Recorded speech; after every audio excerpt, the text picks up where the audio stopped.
welcome to Masala Podcast.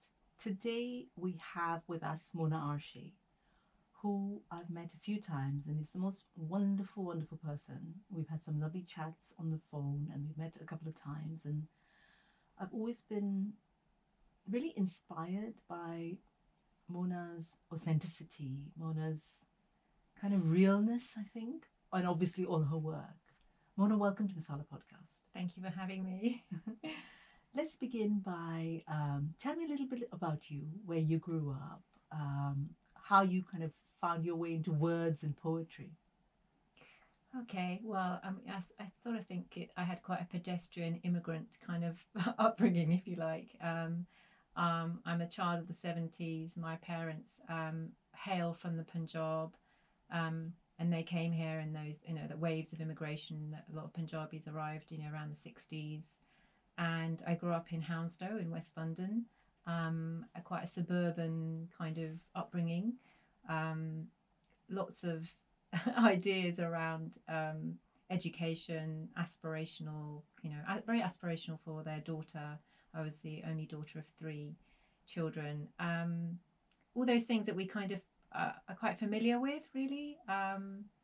I studied really hard. I was very shy. I studied really hard at school, and I ended up doing law, and I actually was a lawyer for almost a decade in a human rights organisation called Liberty. Yeah, that's me. That's you. And then you started to write? Yes, very so. This is where things go a bit off. I don't. All right. Well, they don't follow that familiar kind of immigrant trajectory. Yes. So I've always read and loved poetry. It's been a really important part of my life, and even when I was a human rights lawyer, I kind of needed it. I just felt very seen in it, and I felt less lonely when I read it.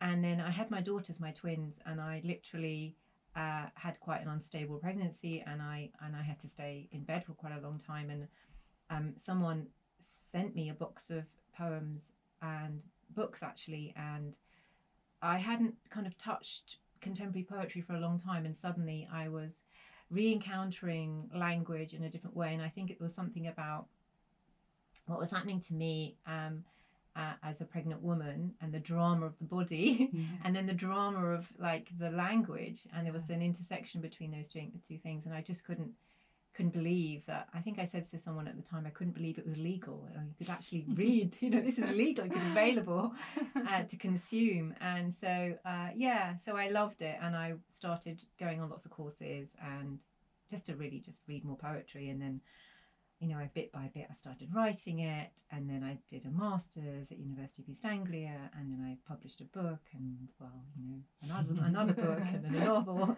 So I kind of don't think I never thought I'd end up in the situation where most of my days occupied with words and language, but that's where I am. Yeah, that's really beautiful. I was thinking about words, and I was thinking about how sometimes even the most powerful words can't contain the emotions we sometimes have. And when I was reading that piece you wrote for the Yale Review, you talk about being on a train to Norwich, was it? Yes, yeah. And then you heard this really difficult news. Can you talk a little bit about that? Yeah, so just to say, this was in March 2012, and it's a day I'll never forget. But there were lots of things happening. I was studying for my master's at the University of East Anglia. I was going on a train journey to see my tutor with some poems in my bag, and I just got a phone call from the coroner. Initially, I thought it wasn't for me because I couldn't quite process the words, but effectively I was told my younger brother had died, and very suddenly, and that I got off that train, and then I had to return back to London to relay that news to my mother, who was weirdly enough looking after one of my twins who wasn't very well, and so I guess the reason why that moment is quite important, and I suppose I keep going back to it in my writing and my thinking and my ideas, was that I think I met that moment at the same time that I was thinking about what language was doing, because I was writing as a poet. I just started as a poet, and I had to, at a very early stage of my writing career, think about what language could contain, and actually what you talked about what's not containable, what's ineffable, and I realized that sometimes language fails us. I mean, dramatically, constantly, violently, and that's what I discovered when I was in those moments of grief. And I've also discovered that actually there are spaces and forms that allow you to be able to find the language, and obviously there are poets that have written from centuries, and ancient poets and prayer that have been able to hold that and illuminate something for us in that work. Absolutely. And I think something else that struck me was about something you mentioned about what is the language that one can use when conveying grief. You mentioned about going back home to your mum, and you didn't know whether to talk to her in your kind of adopted language of English or her language, Punjabi. And again, that really struck me because I find like some words I cannot translate into English. They just don't have that. And I find that conversation around grief and our languages of grief really interesting. So do I. And I think that that what was really curious to me was the fact that actually English is an acquired language for me. I didn't know a word of English until I was 5 or 6 years old and I was at school. Before that, I was calling a bucket balti, and that was the language I was used to. But of course now I speak, I write, and I think in English. But when I was confronted with the language of grief at that moment, it was strange, because it was curious to me how I was having this real tussle with what language to use. I think that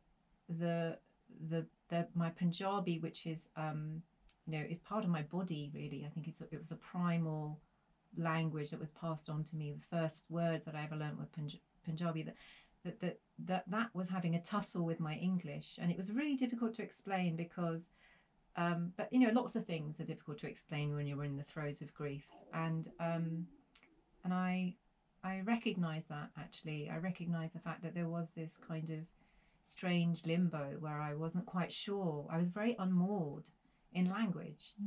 That in the end I had to relay that news to my mother in the language, I think both languages in the end, and they were the most painful words I've ever had to speak, to tell to tell my mother, to use the language and to tell her that her son had died. And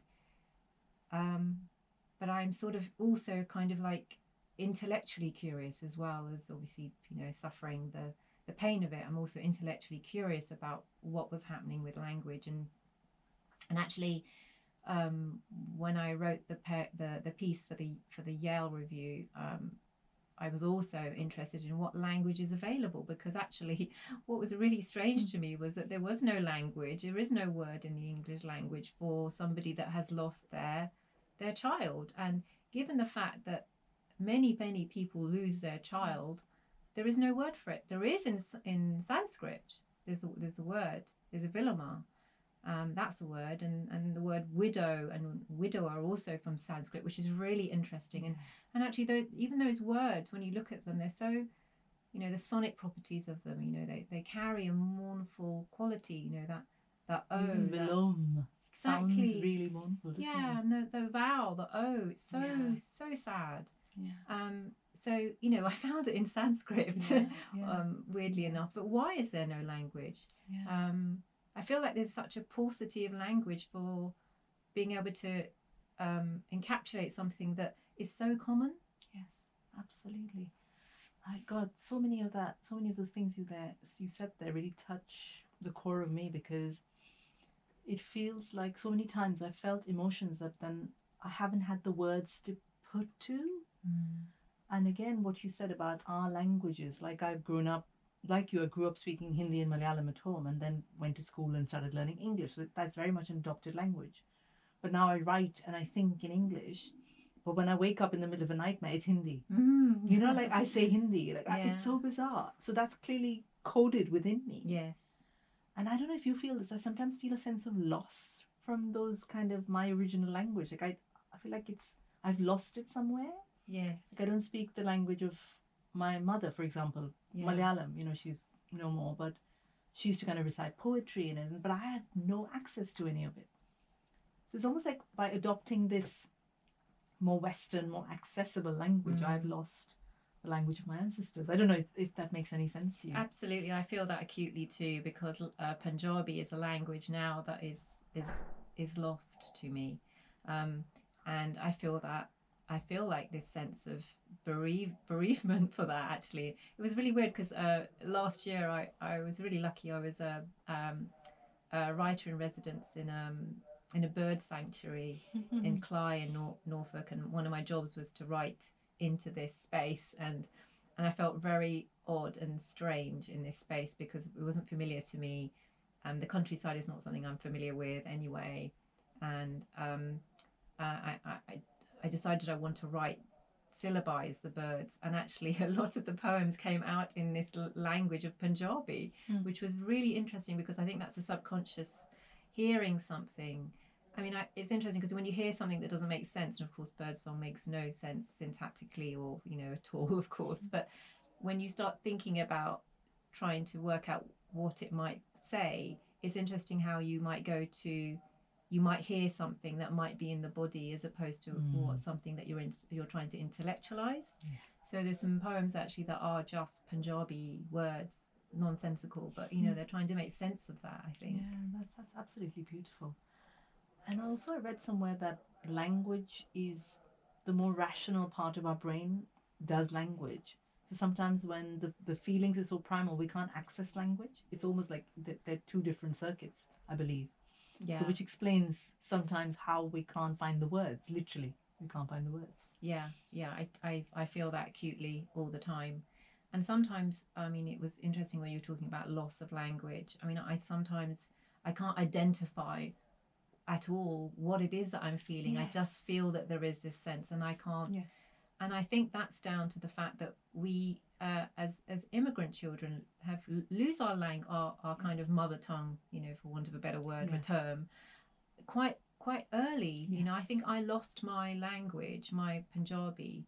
I think probably by the time I was 10, it was all gone. I remember I went to India when I was 6, and apparently I was chattering away in Punjabi to my aunts and uncles and cousins, and then I went again when I was 20, and it had gone. And there is loss. Yeah, how sad is that? Not being able to communicate, sad. Other than really kind of like basic ways, with your grandparent, Yeah, and I get that basic communication. I'm the same with Malayalam. Like it's very basic. I can't explain anything more complex than I would like a meal or like very perfunctory kind of language. Yes. And I'm like, I have all this stuff inside me that I can't put into this language that I was born into. So I completely get it. Let's talk a little bit about grief and poetry and how one has helped the other for you, like your journey within that. I mean, I guess when I was writing, so I was kind of confronted at a very early stage with having to write this is what we do, poets. One of the important things about a poet is we attend to things, and I felt very much in language, and I felt very much that this big thing had happened in the middle of me writing my starting to write as a poet, and I had a sort of argument with language, as we discussed, and then I realized that actually one of the obligations or responsibilities I had as somebody who was a poet was to attend to the grief, the big grief in language. And I think that that means telling the truth and listening acutely to what is happening, to the body, to people around me, and and to the experience actually. And and I wouldn't say that it was cathartic, because often people say that, oh, it must have been very cathartic for you. I just think I didn't see it like that. I just saw that I just have an obligation to do it and a duty to attend to my brother in death. That's how I felt about it. And actually, a byproduct of that, I hope, has been that it's been useful for other people, and people can use the language and use the poems to step into, and they might, it's a mirror to ourselves. We're all going to suffer big griefs and these big traumas in our life, and actually I think poetry can sort of help you feel less alone in those experiences. Absolutely. I think you can almost find your own grief within the poetry, I think. Like when I read some things, and prose as well, and sometimes I'm like, okay, yes, the thing I couldn't say, someone else has said. Yeah. And there is comfort in that, I think. Yeah. I wanted to talk a little bit about grief in South Asian culture. Yeah. I feel like in our culture, I feel like we are more connected to death and grief. It's closer to us than within kind of Western culture, where it feels quite removed. Like just experiences, I've kind of been to friends' funerals, and the whole kind of the funerals I've been to, the person's body is kind of in a casket. You never see it. It's really far away.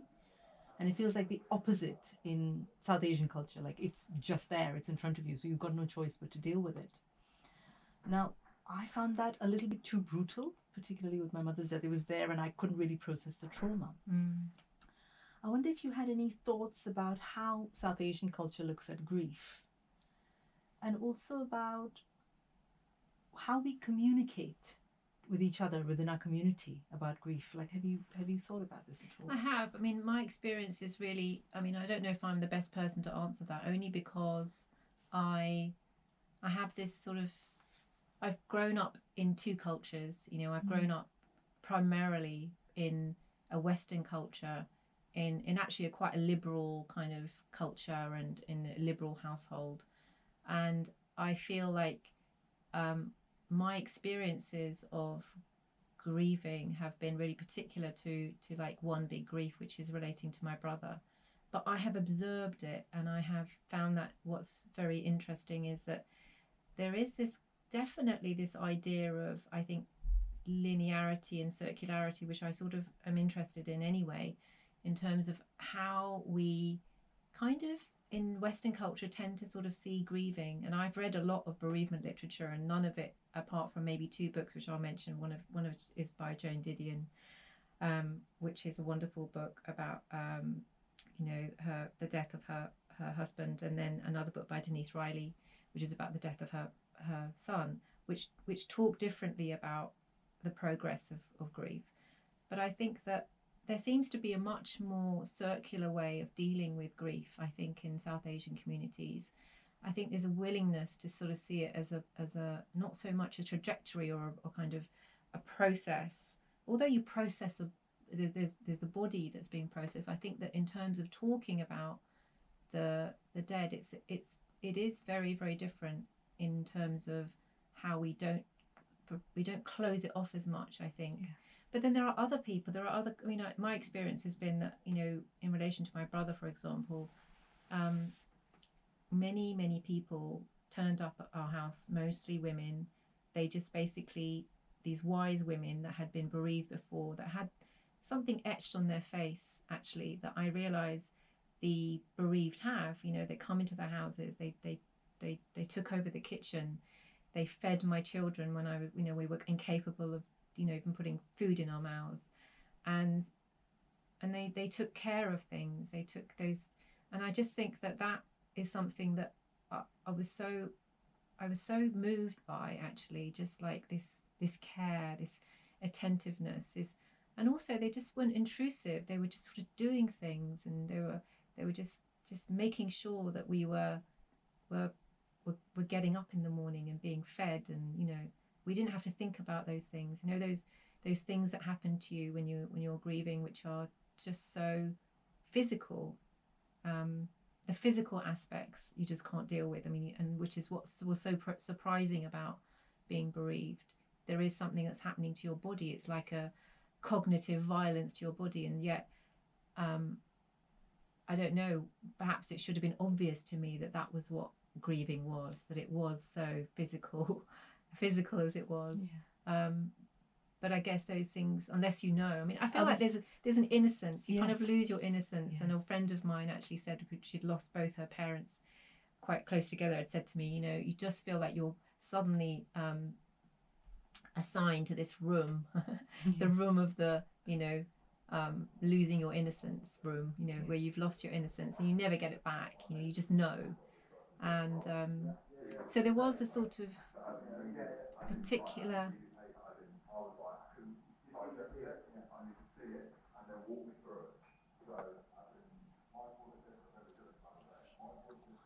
Oh my god. I can't remember what I was saying. There's an innocence before you Yes. experience grief. Yeah, there is a particular room that you're assigned to. Yeah. And then, and you know, it's a room where you've lost your innocence, and I don't think you could really get that back. You know, and for all these women, you know, could just, I just really felt like very little was said, but so much was offered, you know, and given. Yeah. I find that, and it's almost like, it's an awful thing to say, but there is the section of the population that hasn't experienced grief, and then there is the section that has, and there is a difference in the way they are physically, emotionally. I don't know, there's a difference, and I can't even again find the words to say what that is. And when you have an intense kind of emotional conversation with somebody, you can tell. And it's almost like those who've not lost anybody, they don't have that. Yeah. And then those who've lost somebody, they have that. It's such a simplistic way to say it, but there is a difference, and it's a stark difference, I find. I think it's interesting you say that. I think it's this kind of armor. Yes. It's like you lose there's a slight emotional armor that you lose all of a sudden. Yes. And you never really get that back. Yes. It's a fragile kind of film that we Absolutely. carry, and that leaves us. And actually, I don't know, it's really odd actually to say this, because you know, it's such a difficult thing, it's such a difficult grief to have lost someone young in our family and so suddenly. But I also feel like, you know, there are things about the grief that have, you know, illuminated things for me. You know, they've made me change the way I think about life. You know, there's the other end of that. And actually, and I find I've struggled with this a little bit, because of course I'm writing into this grief, and I'm trying to be useful and write things, and yet a lot of people have mentioned that the poetry that's come out is really beautiful. And I don't know what to do with that, because actually you realize there is the byproduct are things like beauty. Yes. And you have to sort of resolve that. You know, there is a guilt with that, Yes. attendant to that. But Yes. those are things that have happened as a result of this terrible event that I wouldn't wish on anyone, and wish had never happened to me. But equally, you know, I think it changes you irrevocably, and I think that I don't know, it's a bit like illness. You know, I've been reading quite a lot of essays around illness, and how people talk about illness. Actually, you know, we're all going to be ill at some point, but actually pain and illness, how they give you like a different lens to look through. And I suppose the poet's lens on grief is slightly skewed by their experience, and you know, this is where I've landed anyway. No, absolutely makes sense. I think it's almost like grief allows us to access a deeper part of ourselves that we weren't able to before.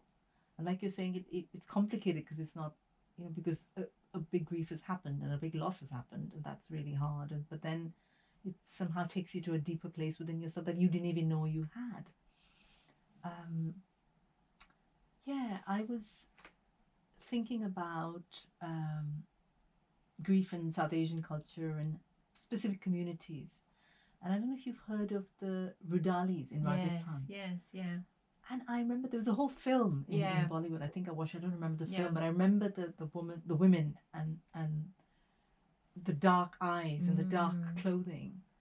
And I thought it was quite beautiful. Like, there's a whole community who are professional mourners, like a Rudali. It just translates into mourning, crying. I think Rudali. I think from what I remember, and they just turn up. It's a whole group of women that just turn up to your house when you lose somebody, and they express and they cry and they wail and they beat their chests. But I think the point is that sometimes we are frozen by grief and we're not able to express the sorrow, and they do it for us.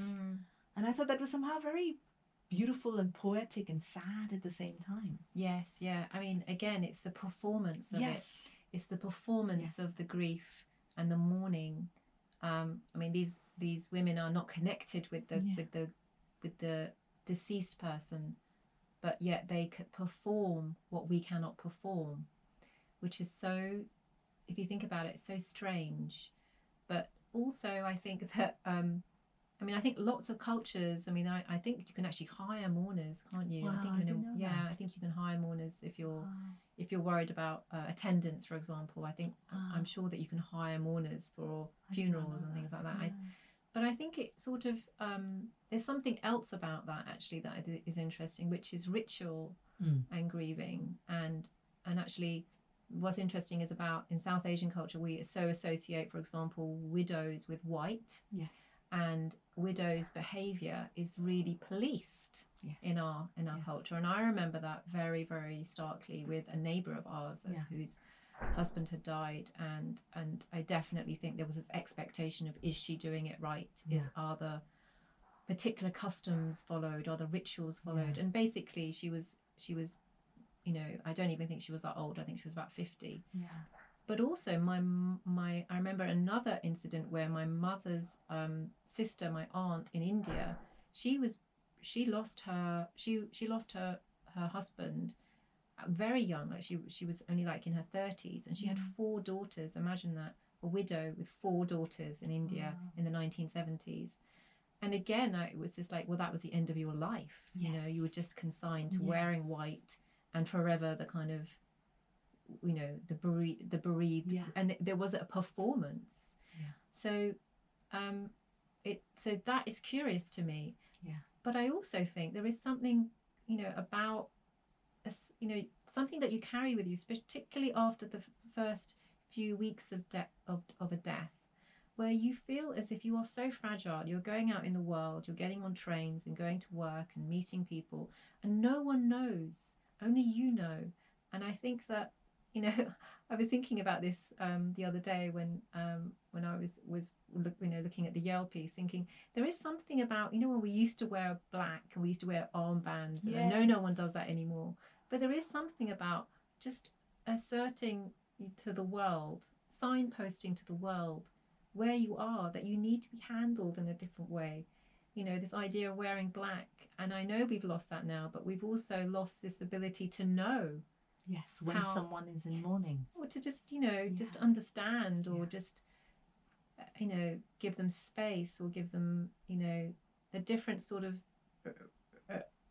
interaction. So I don't know. I'm not saying that we should. I'm not advocating that we should all go back to wearing black. I just think there has to be if we're going to have these kind of communities where we don't know what's happening to our neighbours. I think that maybe we should just think about other ways of ensuring that we can look after those people that are bereaved in some way. I absolutely agree, and I think there isn't that in society now. So maybe we've left and I'm glad we've left the widows have to wear white and can't get married and have to shave their heads and all this stuff, and that's awful. And I think it's a real shame that women were put through that in our culture, and it still carries on. And men weren't. And men weren't. Exactly. So as a woman, your life was finished. Your husband's dead now. There's no purpose to you. So it just makes me really angry. Or even, your husband's dead and we're going to now put you on the fire. Yes. Oh my God. Yes. So that's no. But I think that what it tells you is that these are deeply entrenched rituals that come from. I mean, annihilating yourself, for example, basically saying to a woman who is widowed, well, that's the end of you. You are basically going to have a living death now, because you're now invisibilized in our society. You no longer speak. You're on the periphery. You're on the margins. You're just whitened out. so that tells you something about how brutal it can be. Absolutely. And also they used to have all of these things. I don't know if that happens in Punjab, but certainly in a lot of the North India, that you wouldn't have a widow in any functions or marriages because she would bring bad luck. Yeah. I mean, how awful is that? Not only has this woman lost her husband and is being completely kind of obliterated by society, and then you're told that you're bad luck, so you're not allowed into any of these functions. It's just awful. But so while we're glad that's not there anymore, I think what you were talking about is it would be nice to have some sort of indication when we are grieving to the world to treat us a little bit more delicately, I think, because we are delicate, we are fragile. And I love how you described it as almost like the skin's gone off and you're kind of, everything is exposed, is what it feels like. So I think would be good to get to a place, a new place where those who are grieving are given that space and that compassion, I think. Yes, yeah. I think compassion is a really important word. Absolutely, absolutely. I was thinking the other day that there were so many different kinds of griefs. There's I can't even imagine the grief of losing a child. Some of us have lost parents and siblings, and there's kind of, I've experienced a lot of grief for a childhood I never had. So I think I had to go back and really say, I'm really sad that childhood never happened. So I was just thinking out loud, how do we navigate these various kind of strands almost of grief in our lives? And we've all had some of it at one point or the other. Well, we could start by thinking of language for what it is that we are grieving, what we are grieving for, and accepting it and once we've identified it. There's a really interesting quote by Jung where he says, "We may not want to engage with it, but nevertheless it will engage with us." About so you can run from it, but you can't hide from the So I think that I think it's important to understand that what we carry when we were younger, we carry in the body. You can ignore it, we can not confront it, or we can try and gently have a conversation with it and understand how it might influence our decisions. I mean most therapists will tell you this anyway, but I think it's important that we don't try and pretend that our memories are in little boxes, little hermetically sealed boxes, and they're over there, because I think that is a hiding to nothing. Because really, and this is the thing with grief actually, and with any kind of trauma and trauma memory, we are tripping over our memories, our trauma memories in particular, all the time. They're like tripwires through the day. Often we don't even, but often they kind of blindside us. Yes. So let's just accept that rather than pretending that they are sealed little, because they leak out, and they're so leaky, and we are sort of messy, we're not kind of computers, and we are, even our griefs are messy, they upend us, and there's no particular trajectory, there's no one way of grieving. All I know is that the idea of closing down something like grief, I think deeply problematic and really unhealthy. And I think our society lends itself to closing it down, to like getting it over and done with, to fix it to a particular time. And then if you don't do that, then you're an aberrant, or they medicalize you, and it's completely wrong. And I think we just need to find other ways and other language to think about how we stay healthy with trauma and grief included. Absolutely. And I think what you just said there, which is society expects us to have this very neat kind of trajectory of grief where you get X number of days, weeks, months, whatever, to have various stages of grief, and then you're supposed to be done with it. And it's never that simple. Nobody I know who's experienced grief, for them it's that simple. It comes up, it leaks out, like I think you say so beautifully. I think we've got to change that expectation. I don't quite know how, though, within society, what we can do.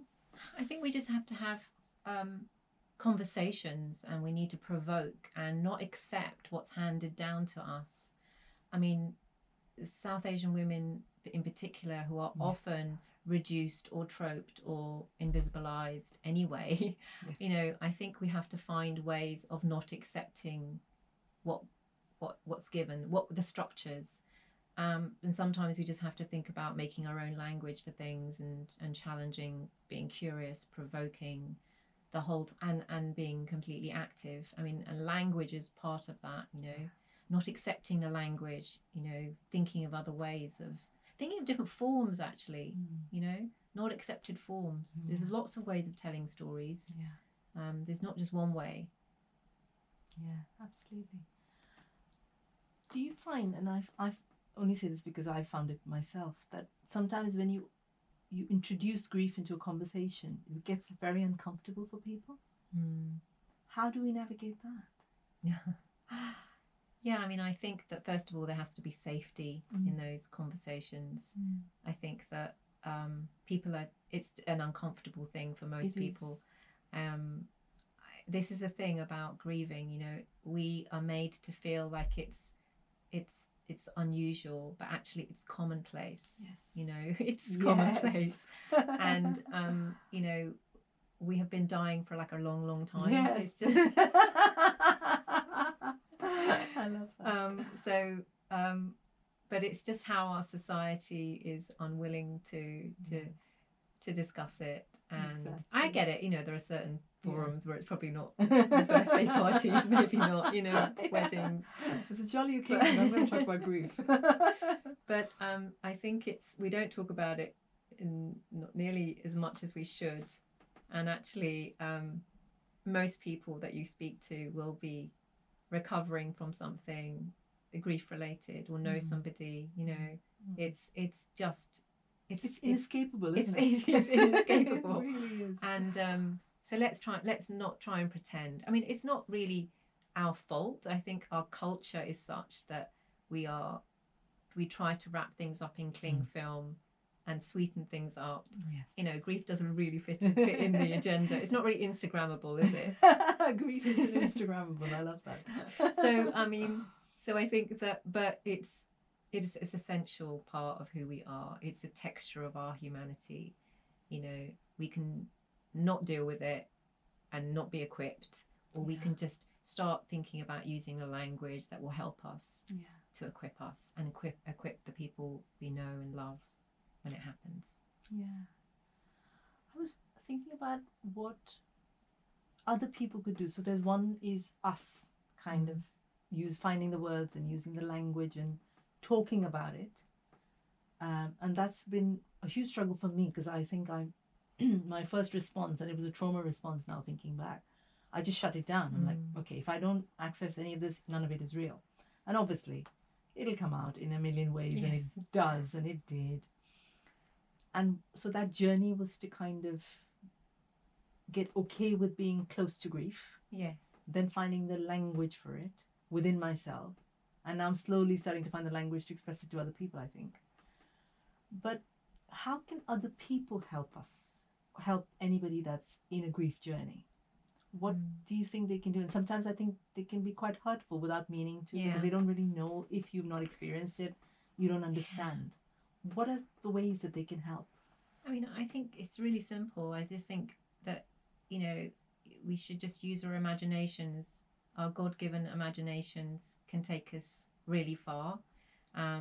So just a little comment, which is that I don't think people were being hurtful when my brother died, and people were coming to do absource and support my family when and visit my mum when my brother died. His name was Deepak, by the way. But I think people would say things like, I just cannot imagine what you're going through. It's unimaginable what is happening to you. And I just remember thinking, and this is what I wrote about a little bit, was that do you not want to imagine it? Because actually, how is that helping my mother to like saying, I've come to sit with you in your grief, but actually I can't actually imagine what you're going through, because what you've experienced is so out there, so out in another room, that I can't even imagine what it would be like. Wow. And I think that, again, it's not a criticism, because, you know, these people are kind people, and actually I've probably said those words as well. But I think that it tells you something about how unwilling we are to go to all four corners of our imagination, and actually how important the imagination is. Because actually, when we talk about empathy, what is empathy? Actually, empathy is the use of the imaginative leap. That's what empathy actually essentially is. And so just trying to put yourself, it's like a really simple thing, trying to put yourself in that person's shoes and say, you know, I can imagine it, and it would be awful if I imagined it. But to say I cannot imagine it because what you're experiencing is so out of the human realm. Yes. You know? Yes. So is, I think, really not helpful. So just thinking about language and you know, and actually I think that using your imagination anyway is helpful. So yeah, absolutely. And also I think maybe what I found in my experience is allowing that person to sit with the grief, but not asking really, you want to know the gory details. You know, I've had that a few times.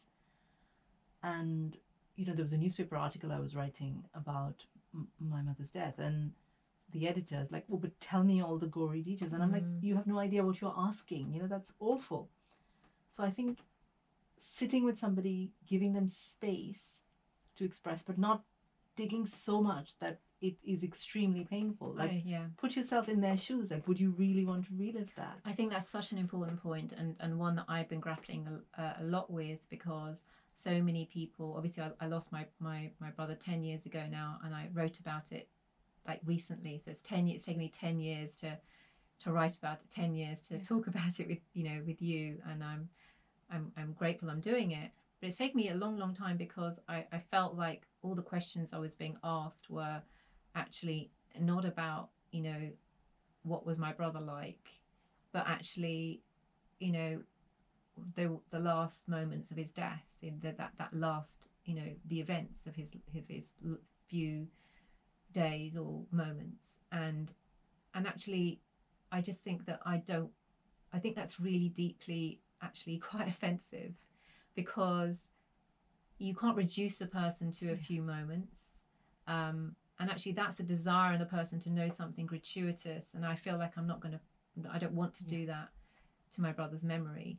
And I think that it's also none of your fucking business. Yeah, exactly.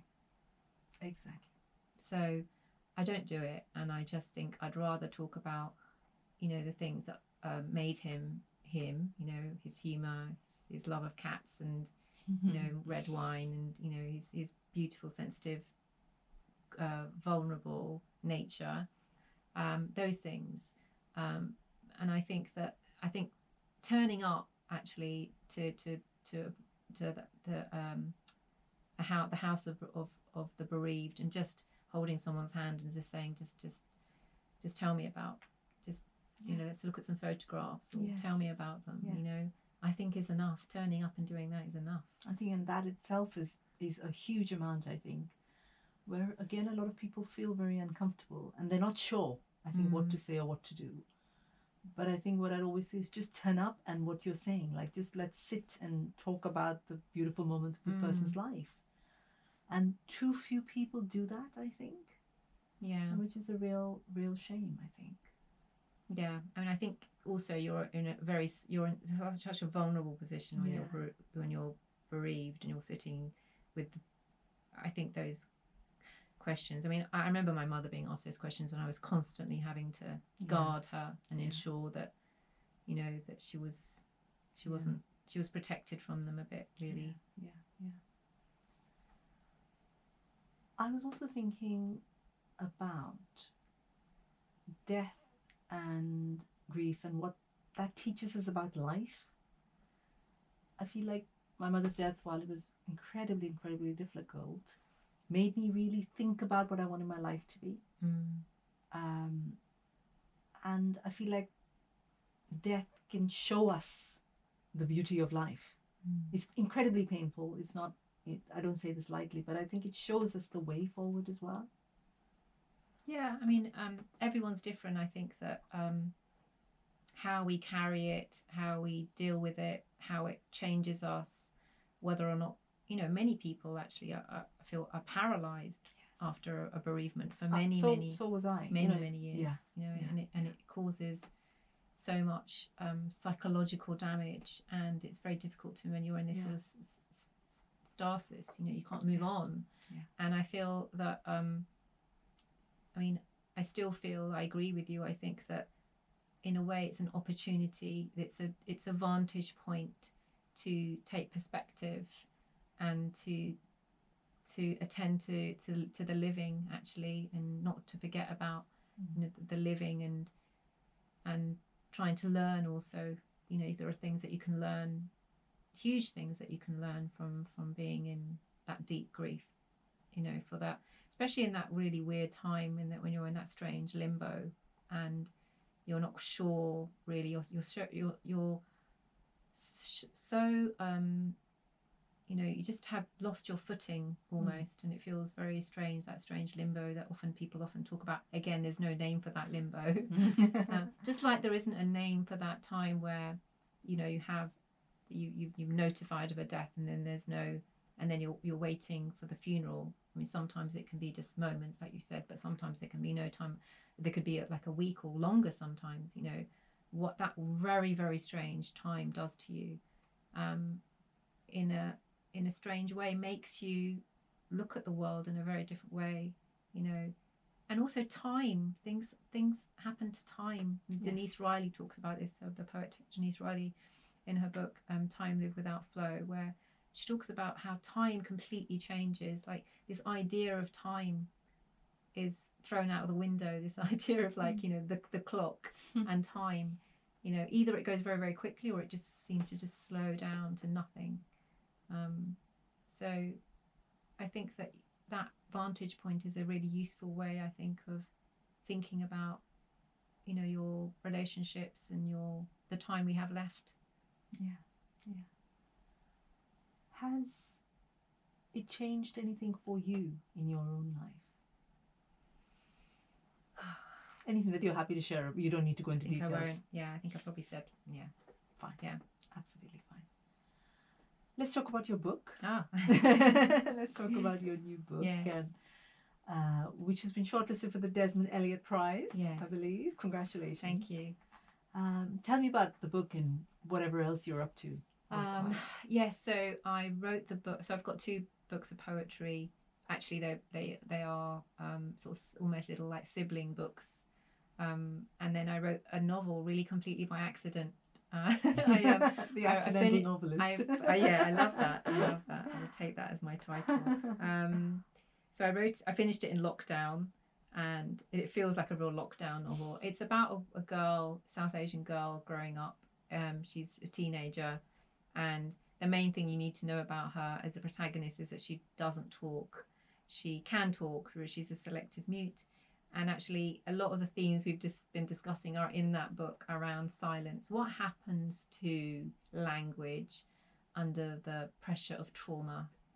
And I'm really, it's like a curiosity trail for me. What happens to this girl who's in this has a very dysfunctional mother. She's in the weather of kind of like the trauma of her mother, who's sometimes functioning, sometimes not. A kind of pressurized suburban atmosphere. What happens to language? And I guess it's that journey, really, trying to discover what happens to her and what happens to language.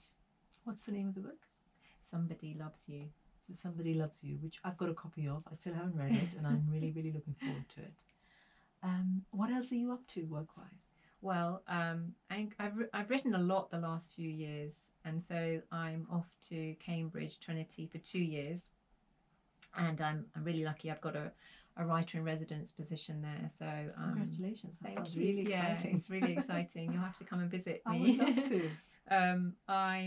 So I'm going to write. I'm going to do very little else. I think I just need to, because I've written a lot, and I've been out a lot. I feel like now I need to go back into my cave, my writing cave, and be porous and read and just make things again. And so hopefully I'll be back in 2 years' time with things. With, I'm sure, a lot more amazing writing. Before we go, I wonder if you had any advice for South Asian women listening to Masala Podcast. Anything? Yes, I do actually. Firstly, I think I want to quote Audre Lorde, the wonderful poet Audre Lorde, when she talks about the master's tools have to be dismantled. So I actually think that be curious about everything, question everything that you've been told, and try and think about other ways of making work. And the other thing that I'd say is that solidarity is a word actually that apparently went out of fashion, but as far as I'm concerned, it's always been in fashion in the South Asian community. So having your people around you, your women around you, your sisters around you supporting you, I think is really find your team. That's what I'd say. Look after your team and nurture each other. And I think that's been the greatest gift for me actually over the last few years, is to have like amazing women just side by side. And I think, we can't do that enough, I think, for each other. This kind of sisters supporting one another, propping each other up, encouraging each other. I think it's everything. And I think, somehow in the world we're made to feel like there's not enough to go around and we must be competitive. And I think it's rubbish. There is plenty. And in fact, when we kind of prop each other up, it just multiplies. I totally agree with you. And I think that actually embedded in our culture is sisterhood and solidarity. Women turn up, women do the work, as we just, we in the houses, in the grieving houses, as I've